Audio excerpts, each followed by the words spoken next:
السلام عليكم ورحمة الله وبركاته. بسم الله الرحمن الرحيم، والصلاة والسلام على أشرف المرسلين سيدنا محمد وعلى آله وأصحابه أجمعين. أما بعد.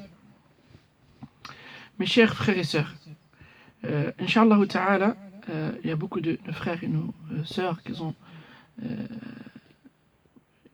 m'ont dit comme quoi il faut expliquer des vidéos aussi en français, Inch'Allah, pour que tout le monde comprenne, bi'idhnillah, Inch'Allah Ta'ala. Inch'Allah Ta'ala, on va essayer de parler plus en français, bi'idhnillah Jalla wa'ala, pour que tout le monde comprenne ce qu'on dit en arabe.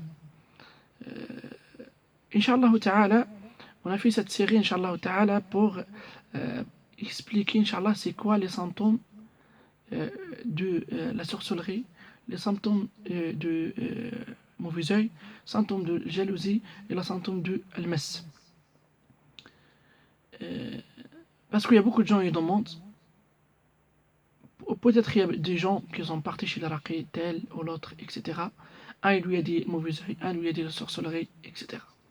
Là on va parler, Inch'Allah Ta'ala, pour expliquer, Inch'Allah Ta'ala, c'est quoi les symptômes de sorcellerie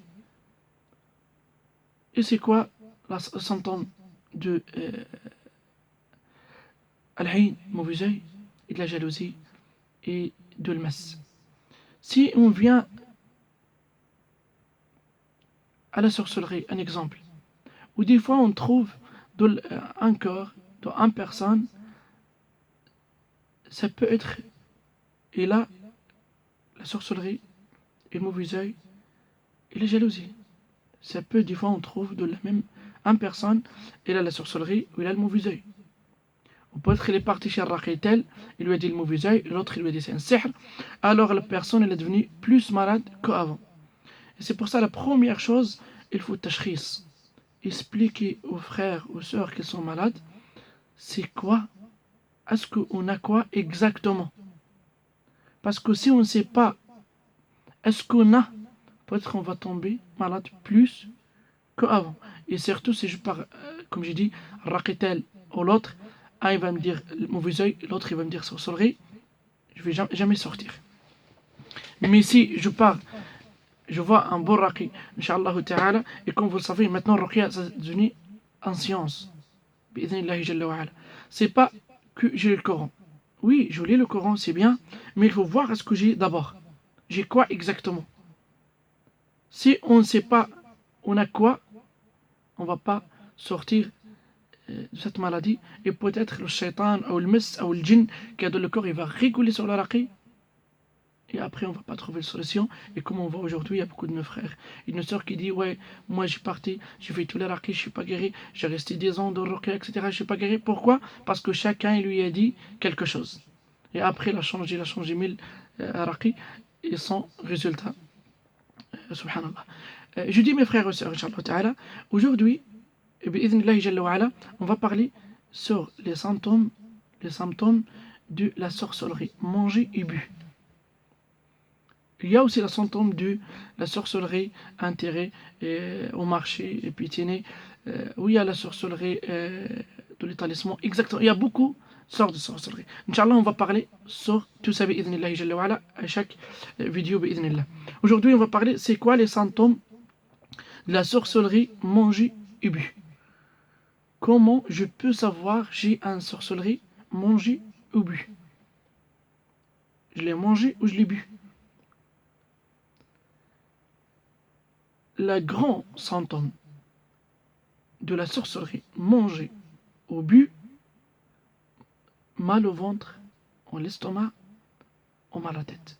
La plupart des gens, c'est en général des gens, si tu le trouves, si tu as toujours la migraine, toute la tête, il faut vraiment, soit tu as mal, toute la tête, ou mal au ventre, souvent, ça on dit, s'il n'y a pas une maladie médicale.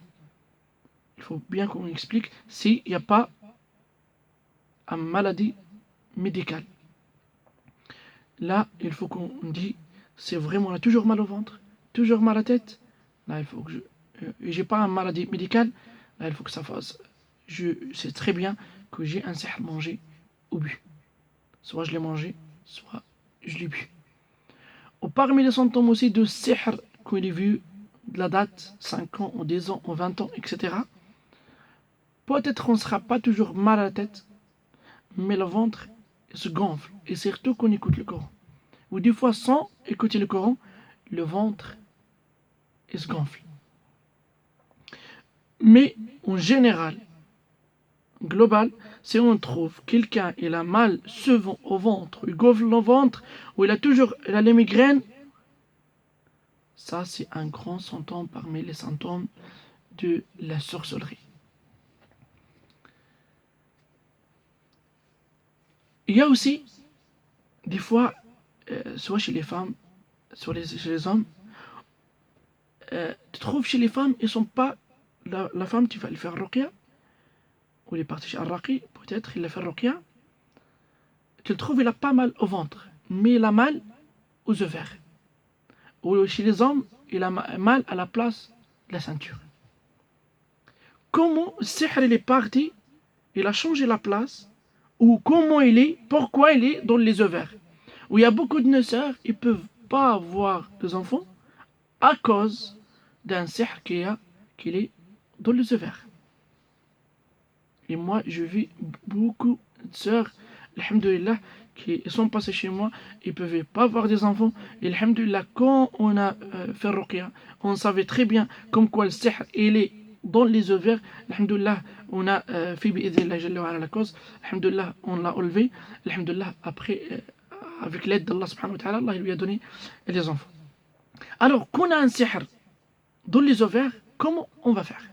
Ou comment je peux savoir j'ai un sihr dans les ovaires? C'est trop simple.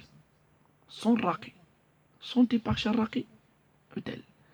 Si tu veux voir est-ce que tu as un sihr dans les ovaires, ou l'homme, s'il veut voir est-ce qu'il y a un sihr dans la place de la ceinture, tu prends juste ta main droite et tu appuies juste un petit peu et tu lis le Coran. Lis le Coran 10 minutes, 15 minutes, 20 minutes. Même plus. Et c'est pour ça que moi j'aime pas faire la ruqya vite. Je conseille toujours nos frères et sœurs, quand tu partis chez Al-Raqi, par chez Al-Raqi, au moins, il lit sur toi au moins 1 heure. Quelqu'un qui va 10 minutes, 15 minutes, moi je le compte pas comme un Al-Raqi. Je dis c'est mieux tu le fais chez toi Al-Ruqya, que tu pars. Tu vas pas y payer le transport, tu vas payer le raqi, peut-être tu vas, etc. Et tu vas laisser ton travail, etc. pour 15 minutes ou 10 minutes. C'est pour ça, si tu veux voir justement toi tout seul, tu veux voir est-ce que j'ai un sihr dans les ovaires, je mets ma main droite dans les ovaires et je lis. Même le Fatiha, répète même le Fatiha, avec l'attention de Ruqya. Il y a beaucoup de gens qui ne font pas confiance à eux-mêmes. Fais confiance à toi, mon frère. Fais confiance à toi, ma soeur. Et lis sur dans les ovaires, appuie juste un petit peu avec la main droite et lis. Si tu sens comme quoi tu as mal, tu as un douleur dans les ovaires, là c'est sûr, il y a un sihr dans les ovaires. Et si tu ne trouves pas à droite, lis aussi à gauche. Comme ça, on est vraiment, comme ça, on voit plus. Et il sera clair, Inch'Allah. La question là, comment le sihr est venu dans les ovaires? Le sihr, à la base, bu ou mangé, il est à l'estomac. C'est ça le centre. De tous les microbes, c'est à l'estomac. Même le ayn, le mauvais œil, la jalousie, tous les microbes, c'est à l'estomac. C'est pour ça, nous, on dit, même à les gens qui ont un mauvais œil, il faut vomir. Il faut vomir. Parce que tous les microbes, ils sont dans l'estomac. Alors on fait quoi? La porc, comment il est dans les ovaires, tu l'as mangé ou tu l'as bu, il a resté dans l'estomac. Avec le temps, le djinn il a changé la place de sihr. Il l'a mis dans les ovaires. Pourquoi? Même tu vas boire de l'eau, ça sert à rien du tout. Parce que l'eau coranisée, il ne va pas descendre dans les ovaires. Et lui, le djinn, il va le cacher dans les ovaires. Alors, pour qu'on retourne cette sihr à sa première place, on le met à l'estomac, comment on va faire? Comme je dis tout à l'heure, trop simple. Quand tu es parti à Al-Raqi, ou tu lis tout seul, lis. Si tu sais très bien tu as un sihr les ovaires, mets ta main, il lit, laisse même ta main, lis encore, jusqu'à qu'il va retourner bi'idhnillah le sihr l'estomac à sa place d'origine, de l'œsophage, il va retourner à sa place d'origine à l'estomac. Et après ça, deuxième travail, et là, il faut que je fasse ruqya et je sors, je vomis pour sortir tous les microbes et toute cette sorcellerie que j'ai dans l'estomac. J'espère c'est clair, Inch'Allah mes frères, sœurs, Inch'Allah si c'est pas clair, Inch'Allah vous me disiez, Inch'Allah je vais expliquer plus. Ça c'est parmi les symptômes de sihr, manger et bu. Est-ce qu'il y a d'autres symptômes? Il y a encore des symptômes. Et parmi les symptômes de sihr, et surtout le sihr de blocage, manger et bu, tu trouves, surtout les femmes, ils perdent beaucoup ses cheveux. Beaucoup, vraiment beaucoup de ses cheveux. Si tu trouves vraiment, comme quoi, tu perds beaucoup tes cheveux sans raison médicale. Comme je dis toujours, parce qu'il y a beaucoup de gens, ils partent chez Al-Raqi, peut-être il a rien, et il lui dit un sihr. Et peut-être il a un sihr, et il lui dit t'as rien. Et ça, c'est vraiment trop grave. C'est pour ça que je conseille mes frères, à l'Iraqi, faites attention. Alors les gens, ils sont venus chez vous, il t'a fait confiance à toi, il est venu chez toi, là vraiment, lui, il veut voir exactement il a quoi. Et toi, quand tu vas expliquer il a quoi exactement, pensez Allah, Jalla fi'ulah, le premier. Non. Alors on va faire quoi? Je dis parmi les symptômes, de sorcellerie, si on n'a pas un raison ou un maladie médicale, si on perd beaucoup de cheveux, ça c'est parmi les symptômes de la sorcellerie. Aussi parmi les symptômes de la sorcellerie, trouve une personne, il devient maigre vite. Aujourd'hui il pèse 80 kg, demain il est à 50 kg. La sœur aujourd'hui il est 60 ou 70, demain tu le trouves à 50 ou 45 kg. Et ça c'est un grand symptôme parmi les symptômes aussi de la sorcellerie manger au but. Il y a aussi la plupart des gens qui ont la sorcellerie manger au but trouvent toujours blanc dans son visage, toujours fatigué, toujours énervé aussi. Et peut-être aussi, la plupart ils font des rêves, des cauchemars, ils voient des chiens, des serpents, etc. Et ça, on peut trouver même dans le sihr enterré, sihr pétiné, etc. Inch'Allah, ça, mes frères et sœurs, ça c'est parmi les symptômes du sihr, manger est le plus grand symptôme de sihr, manger et puis, Inch'Allah, notre vidéo, Inch'Allah, on va expliquer comment les symptômes de mauvais œil, du sihr, on est encore dans le sihr, comment les symptômes de sihr pétiné, comment il y a les symptômes de sihr intérêt, etc. On va parler aussi sur le mauvais œil, sur la jalousie, sur le mas, tous les symptômes, et je demande à Allah qui veut vous guérir tous, Inch'Allah ta'ala, et qui vous protège. Wa barakallahu fikum, wa sallallahu ala Muhammad, alhamdulillah rabbil alamin.